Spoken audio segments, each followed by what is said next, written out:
We have started this episode on anger. How do I help my child in that place of anger when he or she gets angry? Or he or she is getting angry all the time, and I see too much of anger being shown out and rebellion and all of that. How do I deal with it?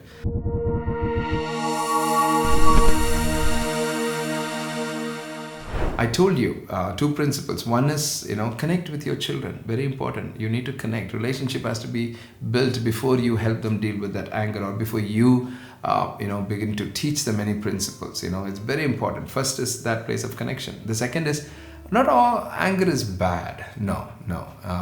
Anger is actually an emotion because of a trigger or because of something that has happened. So I keep telling the children, anger is not bad. I'm not saying it's good. No, it's not bad. But the way you handle it, the Bible is very clear. Be angry and do not sin. Sometimes we are upset about something. We are angry about something. It's okay to get angry. But how are we going to respond? How we are going to react? How are we going to relate? That's going to be a key thing. That's what I kept saying. The Bible verse that I've been taking verses from Proverbs, Proverbs 17:27. Whoever restrains his words has knowledge, and he who has a cool spirit is a man of understanding. Now, for your child to have that cool spirit that Proverbs is talking about, cool spirit is basically somebody who's not getting triggered and upset about certain things, and they're able to be calm, even in the face of opposition, in the face of insults, in the face of certain things that's not going their way. How can your child be in that place, in that cool spirit? It's very important that the child is coming to that place to know who she or he is. That preciousness, that preciousness. I had some deep talk, with one of my teenager, and he's reading C.S. Lewis, and he said something very interesting yesterday. We were having this conversation.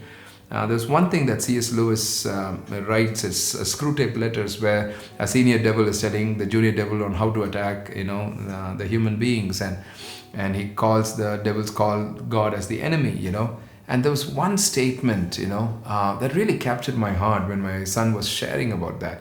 That the devils were gathering, and then says, the enemy, that is God, he loves these people so much that it's so obnoxious that we are not, and we as devils are not able to even understand that kind of a love.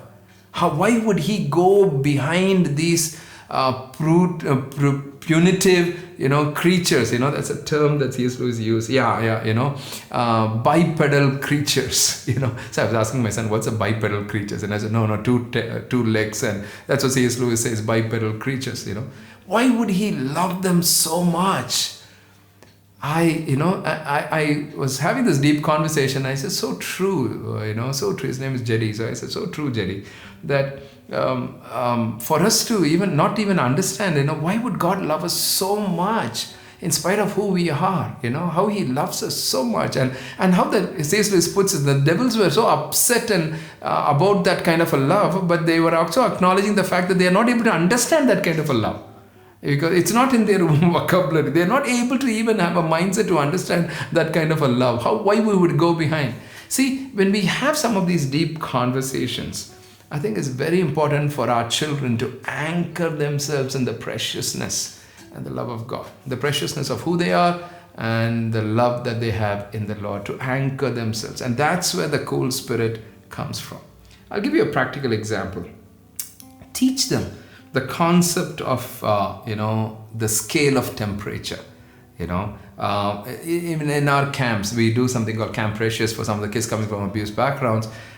We have some of these, emotional dial that we have, where it is green and then yellow and orange and red, So time to time, the children just say, okay, where is your pointer right now? Where's your thermometer right now? Is it in green? You're feeling okay? Or you're feeling okay, that's in yellow? Or you're like, no, you're upset about something. Maybe you're hungry, you're thirsty, you're tired. Or maybe you're in the red. Maybe you're very, very tired, what it is. We keep checking that. Especially with the younger children, maybe you can ask them, what's in the scale of 1 to 10? What's your anger level, And so if you're able to sit and talk with them and help them recognize this, what's going to happen as parents, as teachers, that your children, your teenagers would be able to recognize their levels of anger.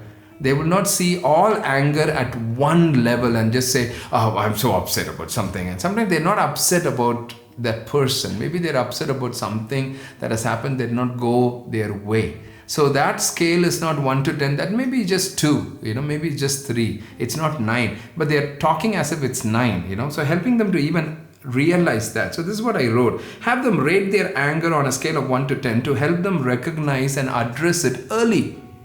That's right.